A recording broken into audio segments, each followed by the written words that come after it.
कहिए कैसे हैं आप? तो फिर मैं आई हूँ आपके पास परमात्मा के नाम की चर्चा करने के लिए।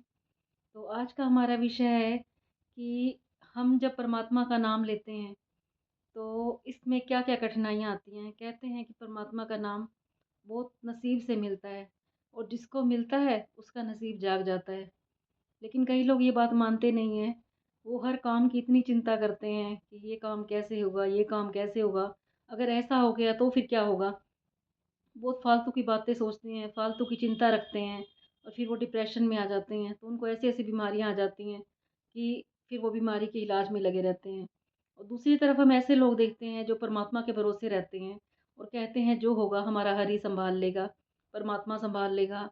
उनके काम ऐसे होते जाते हैं कि उनको खुद भी पता नहीं चलता कि ये काम कैसा हो गया।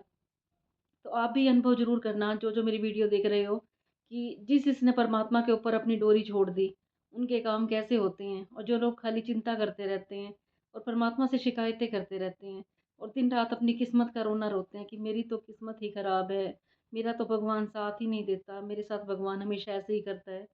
उनका आपने नतीजा देखा होगा और जो लोग परमात्मा के ऊपर अपनी डोरी छोड़ देते हैं, उनका भी देखा होगा।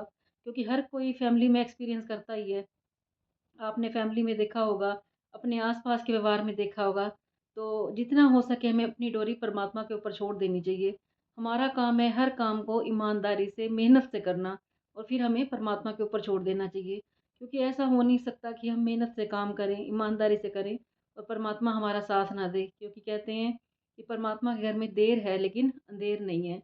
भगवान हमेशा सच्चे लोगों का, जिनके मन के अंदर सफाई होती है, कोई छल कपट नहीं होता, उन्हीं का साथ देता है। और हमेशा अपना मन साफ रखें, किसी के लिए वैर विरोध ना रखें और फिर काम करते जाएँ। हर काम को प्रभु के अर्पित करते जाएँ। कभी ये सोचें ना कि ये काम मैं कर रहा हूँ, बस ये सोचें कि हे परमात्मा, ये काम तुम कर रहे हो, हम तो सिर्फ़ निमित्त मात्र हैं।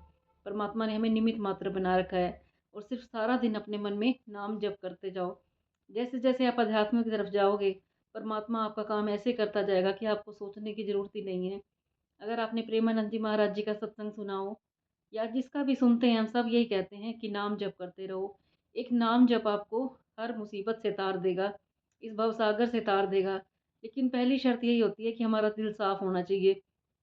हमारे दिल में छल कपट होगा तो नाम जप भी कुछ नहीं कर लेगा। अगर हम सारा दिन राम राम राम राम करते रहें और अंदर हमारे वैर विरोध हो, निंदा चुगली हो, लालच हो लोगों के प्रति, फिर राम भी नहीं सुनेगा, हमें राम भी नहीं बचाएगा। कहते हैं कि यहाँ कोई गलत केस में फंस जाता है तो वकील जज खरीदे जा सकते हैं, लेकिन वहाँ जो अदालत है, परमात्मा की अदालत है, वहाँ पे इंसाफ हमेशा सच्चाई का ही होता है। थोड़ी देर लगती है, कहते हैं सच की नैया हिलती है, डुलती है, लेकिन डूबती नहीं है। तो जितना हो सके हमें अध्यात्म की तरफ जाना चाहिए, परमात्मा के नाम की तरफ बढ़ना चाहिए, बढ़ते जाना चाहिए। कहते हैं 24 घंटे परमात्मा ने हमें दिन में दिए हैं, तो क्या हम 24 मिनट भी परमात्मा को याद करते हैं? अपने अंदर थोड़ा झाँक के देखना कि हम लोग उस परमात्मा को कितनी देर देते हैं। तो प्रेमानंद जी महाराज भी ये कहते हैं कि दिन में 24 घंटे हैं, तो वैसे तो हमें 1 घंटा देना चाहिए, लेकिन आप 24 मिनट तो उसको दे ही सकते हो, जिसने हमारे सारे काम करने हैं।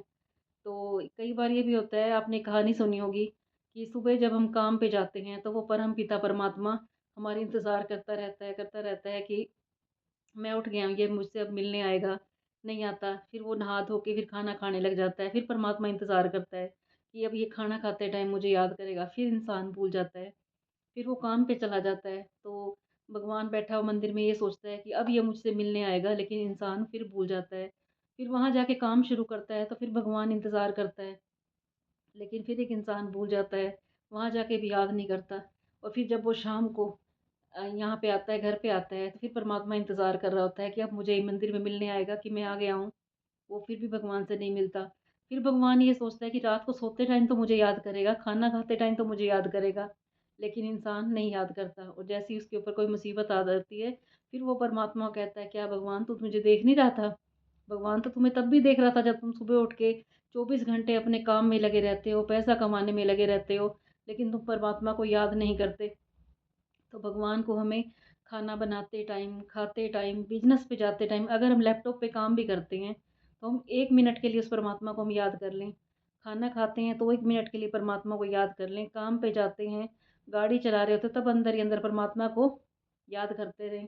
क्योंकि परमात्मा को याद करने के लिए ना तो हमें कोई स्पेशल स्पेस की ज़रूरत है, ना ही कोई स्पेशल टाइम की ज़रूरत है कि हमें इसी टाइम याद करना है। जब भी टाइम मिले उस परमात्मा को, हम अगर सारा दिन में 1-1 मिनट के लिए भी याद करते रहें, तो 24 मिनट हो जाएँगे हमारे, और रात को फिर हम जब सोते हैं, हर किसी को लेटते हुए नींद नहीं आती, तब आप लेटे-लेटे भगवान को याद कर सकते हो, और फिर वो हमारी नींद बन जाती है योग निद्रा। तो मैं आपको इसी पे एक कहानी भी सुनाती हूँ, बहुत अच्छी है, बड़े ध्यान से सुनना, गहराई की कहानी है ये, और ये हमारी ज़िंदगी को बदल सकती है। एक बार क्या होता है कि एक बच्चा होता है 20 साल का, तो वो बैठा होता है और उसको सामने परमात्मा दिखता है। उसका दरवाज़ा नॉक होता है, वो दरवाज़ा खोलता है और उसको भगवान दिखता है। तो कहता है कि मुझे तुम्हें पहचाना नहीं? वो बच्चा कहता है कि नहीं, मैंने तो नहीं पहचाना। कहता, तुम दिन-रात मुझे याद करते हो, मुझे ये कहते रहते हो, हे भगवान तू मेरे साथ ये कर रहा है, तू मेरे साथ वो कर रहा है, और तूने मुझे पहचाना नहीं? तो फिर सामने उसकी माँ भी खड़ी होती है। तो वो कहता है कि माँ से पूछता है, माँ तुम्हें कोई दिख तो नहीं रहा? तो वो कहता है, माँ कहती है, नहीं मुझे तो कोई नहीं दिख रहा, और उसी को दिखाई दे रहा होता है और उसी को सुनाई दे रहा होता है, सिर्फ़ उस व्यक्ति को ही। तो वो कहता है, अगर ये कि मेरी माँ को दिखाई नहीं दे रहा, मेरी माँ को सुनाई नहीं दे रही इसकी बातें, तो इसका मतलब है कि परमात्मा है। फिर वो अंदर जाता है और भगवान उसके साथ ही जाके बैठ जाता है, लेकिन उसकी माँ को नहीं दिख रहा होता। फिर उसकी माँ उसके लिए खाना बना के लेके आती है। जैसे ही वो खाना बना के लेके आती है, तो वो खा लेता है चुप करके, क्योंकि उसे पता होता है कि परमात्मा सामने बैठा है, मेरे भगवान बैठा हुआ है। वो कोई कमी नहीं निकालता। उसकी माँ पूछती है कि बेटा खाना कैसा बना है? तो वो कहता है, माँ बड़ा अच्छा बना है। तो उसकी माँ हैरान हो जाती है, ये तो बिना कमी निकाले कभी खाना ही नहीं खाता था। तो उसकी माँ बड़ी खुश हो जाती है, कहती है मेरे बेटे ने बड़े शौक से खाना खाया है, मैं शाम को और अच्छा खाना बनाऊँगी। फिर वो अपने ऑफ़िस में चला जाता है। जब वो ऑफ़िस में जाता है तो वहाँ जाके तो भगवान उसके साथ-साथ ही चलता है। जब वो ऑफ़िस में जाता है तो वहाँ पे जो उसके वर्कर होते हैं काम करने वाले, वो उन पे चिल्लाता नहीं है। वैसे वो वहाँ जाते ही ऑफ़िस में पहले अपने वर्करों पे चिल्लाने लग जाता था। लेकिन उसको ये लग रहा था कि भगवान मेरे साथ है, ये क्या कहेगा? क्योंकि उसके मन में एक डर बैठ गया कि भगवान मुझे देख रहा है। तो वो अपने वर्करों को भी कोई बात नहीं करता, उनसे बड़ा खुश होके बात करता है। वैसे वो हमेशा गुस्से में चिल्लाता है उनके ऊपर, लेकिन उस दिन वो बड़ा प्यार से, और सारे जो वर्कर होते हैं उस दिन बहुत दिल-जान से काम करते हैं, और उस दिन उसके बहुत फ़ायदा होता है, और वो तारीफ़ भी करते हैं कि आज तो हमारे मालिक बड़े अच्छे मूड में हैं। उसको घर में भी फ़ायदा हो गया कि उसकी माँ खुश होगी, माँ ने स्माइल करके भेजा उसको। फिर जो उसके वर्कर थे उन्होंने भी खुश होके काम किया। फिर जब वो वापस आ रहा होता है गाड़ी में, कोई माँगने वाला आता है, तो पहले तो वो जो माँगने वाले आते थे उनको भगा देता था, कहता था तुम्हें और कोई काम नहीं है। लेकिन उस दिन भगवान उसके साथ थे, तो उसने कहा, ये लो तुम कुछ खाने को ले लेना। उसने उसको पैसे दे दिए और उन्होंने उसको दुआएँ दी।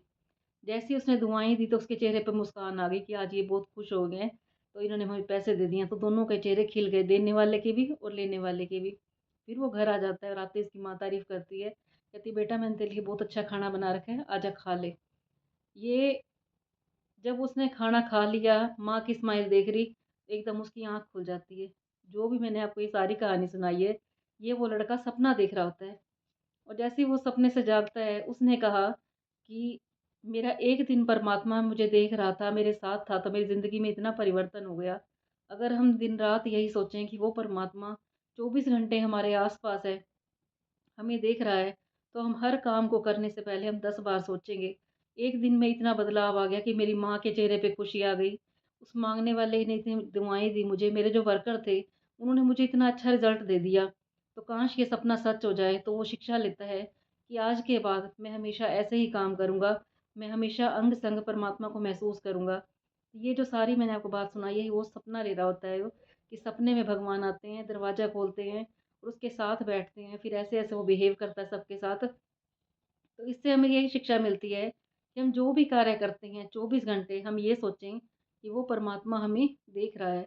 अगर हमारी याद परमात्मा के उसमें रहेगी, हमारे मन में परमात्मा की याद रहेगी, तो वो हमारे काम ऐसे करता जाएगा कि हमें पता ही नहीं चलेगा। ऐसे ही आपने नोट किया होगा कि कई बार किसी के साथ कुछ गलत हो जाता है, तो वो बार-बार क्या कहते हैं कि मुझे तो पहले ही पता था, मुझे तो इस बात के पहले से ही अंदेशा था कि मेरे साथ ये होना है। अगर तुम लोग दिन-रात यही सोचते रहोगे कि हमारे साथ ऐसा ही होगा, तो तुम्हारे साथ परमात्मा ऐसा ही करेगा। तुम जैसा सोचते हो वैसा ही हो जाता है। मैंने एक वीडियो पहले भी डाली थी लॉ ऑफ अट्रैक्शन की, कि हम जैसा-जैसा हमारे दिमाग में चलता है, हमारे मन में चलता है, वैसा ही परमात्मा हमारे साथ करता है। तो जितना हो सके हमें परमात्मा की याद में रहना चाहिए, और हमें ये महसूस करना चाहिए कि वो परमात्मा हमारे आजू-बाजू अंग-संग है और वो दिन-रात हमें देख रहा है। अगर हम ये महसूस करेंगे कि वो परमात्मा हमें देख रहा है, तो हमारे से कोई गलत काम नहीं होगा। और जब भी हम कुछ काम करेंगे तो उस परमात्मा को सौंप देंगे, तो हमें उस काम को चिंता करने की ज़रूरत ही नहीं है, क्योंकि वो काम हम नहीं करते, वो काम हमारा परमात्मा करता है। और उस काम में फिर आपको बिल्कुल अच्छा रिज़ल्ट मिलेगा। ऐसा रिज़ल्ट मिलेगा कि आपने सोचा भी नहीं होगा। तो जो भी कार्य करें उस परमात्मा को सौंप दें, दिन-रात उस परमात्मा का नाम जप करते रहें। और जितने भी आप सत्संगों में जाते हो, तो सारे ये कहते हैं कि नाम जप करो। जितना हम परमात्मा के लाइन में बढ़ते जाएँगे, अध्यात्म की तरफ चलते जाएँगे, तो उतना भगवान हमारा साथ देगा। दिन-रात उस परमात्मा को याद करो। सुबह उठते ही परमात्मा को याद करो, उसका शुक्रिया करो। जब खाना आपके आगे आता है, तो उसका शुक्रिया करो, फिर परमात्मा को याद करो। और रात को सोते टाइम भी परमात्मा को याद करो, क्योंकि रात को आप अगर सोते टाइम परमात्मा को याद करते हो, तो आपको वैसे ही नींद आएगी। जैसा आप सोच रहे हो, सारी रात आपके मन में परमात्मा का नाम ही गूंजता रहेगा। आप जिस भी धर्म को मानते हो, ओम शांति को मानते हो, आप राधा स्वामी को मानते हो, बजरंग बली को मानते हो, तो आप कोई भी मधुर भजन कर लें। कई लोग ये कहते हैं हमें रात को नींद नहीं आती, मैंने इसके लिए भी एक स्पेशल वीडियो बना रखी है। जिन लोगों को रात को नींद नहीं आती, तो वो क्या करें, तो वो भी रात को भगवान का नाम लें, और अपने फ़ोन और लैपटॉप को साइड में रख दें, और अपने दिन में सफल करें भक्ति करके। अपने दिन को, अपने टाइम को, हर श्वास को सफल करें, तो हमारा ध्यान परमात्मा की तरफ लगता जाएगा। और हमारे सारे काम वो परमात्मा ऐसे करता जाएगा कि हमें सोचने की ज़रूरत ही नहीं है। तो कल फिर मैं आऊँगी आपके पास एक और मोटिवेशनल वीडियो लेके। बताना आपको मेरी वीडियो कैसी लग रही है, अच्छी लग रही हो तो इसे लाइक कर देना, और आगे शेयर भी कर देना, और कमेंट ज़रूर करना, क्योंकि आपके कमेंट पढ़ के किसी की भी लाइफ चेंज हो सकती है, क्योंकि हर कोई एक दूसरे का कमेंट पढ़ता है। तो कल फिर मैं आऊँगी आपके पास।